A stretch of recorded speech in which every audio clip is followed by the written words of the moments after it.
I'm Tamsin Relly, and I grew up in South Africa and moved to London around 10 years ago, and I'm a visual artist.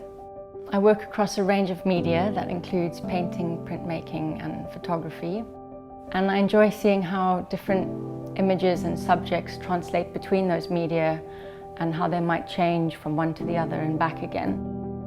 The moment when someone sees my work for the first time, I would hope that they feel free to dream into the work or the image in whichever way they feel to. I mean, I have all my ideas, of course, but at the end of the day, I feel as though once a piece is out of my hands, it really becomes a conversation between the viewer and the work. I think one of the biggest influences on my practice or inspirations has been drawing on ideas around where we find connection with nature and how we can move towards a more reciprocal relationship with it.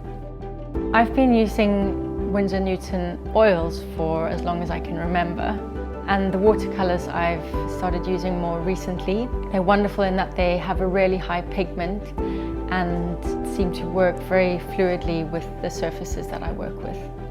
My way into watercolors was really through printmaking and using them in monotypes, which is a way of creating a unique print. More recently, I've been working with watercolors direct to paper. One of my earliest memories of a moment when I felt inspired by a piece of art was actually watching my older sister paint. I'm quite a number of years younger than her, so I was completely enamored by her skills and I just couldn't believe how she could do what she did.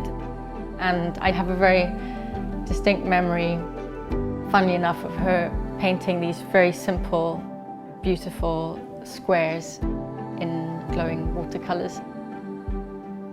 The best piece of advice that I wasn't given personally, but I think is quite brilliant: nothing can happen if you're not working, but anything can happen if you are working.